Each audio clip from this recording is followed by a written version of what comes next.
پریشان حال امت کی خبر کوئی نہیں لیتا، اجر کی آرزو لیکن اجر کوئی نہیں لیتا۔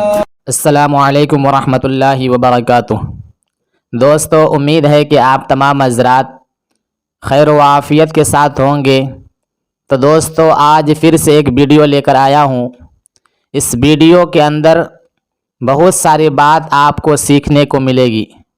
دوستو، اتنا خوبصورت ویڈیو ہے کہ اگر آپ سنیے گا، دیکھیے گا تو آپ دوبارہ پھر سے ایک مرتبہ دیکھنے کا دل کرے گا۔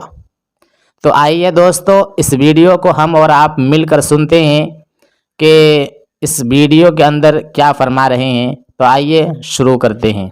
حضرت فضیل بن عیاض بہت بڑے بزرگ گزرے۔ جوانی کا زمانہ تھا تو ایک خاتون سے آشنائی ہو گئی، محبت کا ربط قائم ہو گیا۔ تو ظاہرہ جوانی مستانی ہوتی ہے اور جنون کا ایک شعبہ کہا گیا ہے جوانی کو، اور پھر دل میں اس طرح کے رجحان پیدا ہو جائیں تو پھر وہ جنون کئی گنا بڑھ جاتا ہے۔ تو اس کے ساتھ وقت طے کیا اور اس کے ملنے کے لیے بے تابی کے ساتھ ان گھڑیوں کا، ان لمحوں کا انتظار کرنے لگے۔ خیر، جب وہ وقت آیا تو اس کے گھر کی طرف چلے اور اس کے گھر کی دیوار پھلانگنے لگے تھے کہ ساتھ والے مکان سے کسی قاری قرآن کی تلاوت کی آواز کانوں میں پڑی، اور وہ پڑھ کیا رہا تھا، الم یان للذین آمنوا ان تخشع قلوبہم لذکر اللہ وما نزل من الحق۔ کیا اہل ایمان پہ وہ وقت نہیں آیا کہ ان کے دل اللہ کے ذکر اور اللہ کی یاد، اس کی محبت میں تڑپ اٹھیں اور وہ خوف خدا میں مبتلا ہو، اور جو نازل ہوا قرآن، اس قرآن کی محبت میں اس کے دل میں خشیت پیدا ہو؟ بس یہ کانوں میں پڑنے کی دیر تھی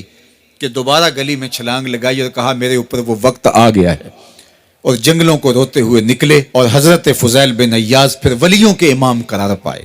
اس آیت نے ان کی زندگی بدل دی۔ کسی کی 30 سال، کسی کی 40 برس، کسی کی 50 سال، کسی کی 60 سال زندگی یہاں موجود لوگوں میں سے کسی کی اس سے بھی زیادہ اور کسی کی کم۔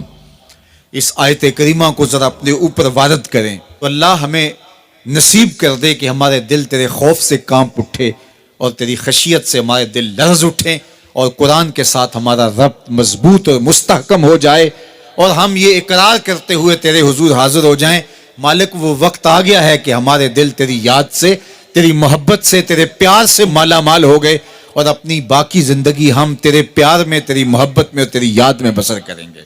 حدیث پاک میں آتا ہے کہ اگر کوئی شخص اللہ کے خوف سے رویا اور اللہ کے خوف سے رونے کی وجہ سے اس کی پلکوں کے بالوں میں سے ایک بال کی جڑ گیلی ہو گئی تو قیامت کے دن وہ بال کھڑا ہو جائے گا، اللہ یا تو مجھے نکال لے یا اسے جنت عطا فرما دے۔ تو اللہ جل شانہ اس بال کو تو آنکھ سے نہیں نوچے گا، بلکہ اس شخص کو اللہ جنت عطا فرما دے گا۔ اللہ اکبر!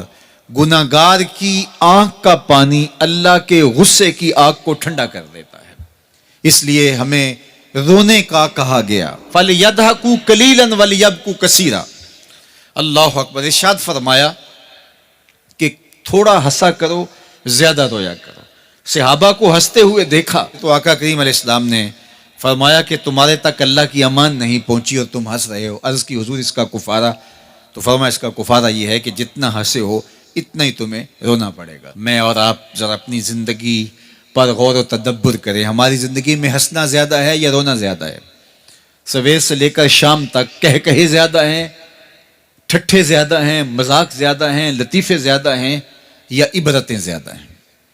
تفکر زیادہ ہے، تدبر زیادہ ہے، سوچ بچار زیادہ ہے، یاد الہی میں تڑپنا زیادہ ہے، آنکھوں سے یاد خدا میں بہنے والے آنسو زیادہ ہیں، یا غفلت سے پھوٹتے ہوئے کہے زیادہ ہیں؟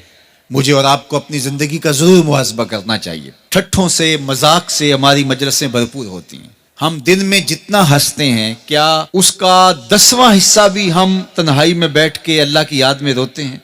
اگر ایسا ہے تو مبارک ہو، اور اگر ایسا نہیں ہے تو اللہ سے آنسو مانگو، اللہ سے درد مانگو، اس کی یاد میں رونا مانگو، اس کے ذکر میں تڑپنا مانگو، اس کی محبت میں بے تابیاں مانگو، آنسو مانگو، سسکیاں مانگو، تڑپنے پھڑکنے کی توفیق دے، دل مرتضی سوز صدیق دے۔ اس کے حضور عرض کرو کہ مالک ہمیں تڑپ دے، ہمیں سوز و گداز دے، ہمیں کیف و سرور کی دنیا نصیب فرما دے، ہماری آنکھوں کو آنسوؤں کا جمال عطا کر دے۔ اور اگر ہماری آنکھوں میں آنسو نہیں ہیں، ہمارے پاس کہے ہیں، کہتے ہیں جو ہنستا ہوا گناہ کرے گا وہ روتا ہوا جہنم میں جائے گا، اور جس نے یہاں دکھ سہے، تکلیفیں سہی، آلام سہے، اس کے بدلے میں اللہ تعالیٰ اس کو وہاں راحتیں عطا فرمائے گا۔ فرمایا کہ مومن کے پاؤں میں کانٹا بھی چبھے تو اللہ جل شانہ اس کا صلہ بھی اس کو قیامت کے دن عطا فرمائے گا۔ تو یہ جو تفکرات ہیں، یہ جو دکھ آتے ہیں، یہ جو تکلیفیں آتی ہیں، مصائب آتے ہیں، مشکلات آتی ہیں، اذیتیں ہمیں پہنچتی ہیں، تو اس پر صبر کرنا چاہیے اور اللہ کا شکر ادا کرنا چاہیے کہ ہم ان مصائب سے گزر رہے ہیں، ان مشکلوں سے گزر رہے ہیں۔ تو دوستو امید ہے کہ آپ تمام حضرات کو یہ ویڈیو پسند آیا ہوگا، تو آپ ہمارے ویڈیو کو لائک، شیئر، کمنٹ کریں اور خوب سے خوب ہمارے یوٹیوب چینل کو آپ سپورٹ فرمائیں۔ شکریہ۔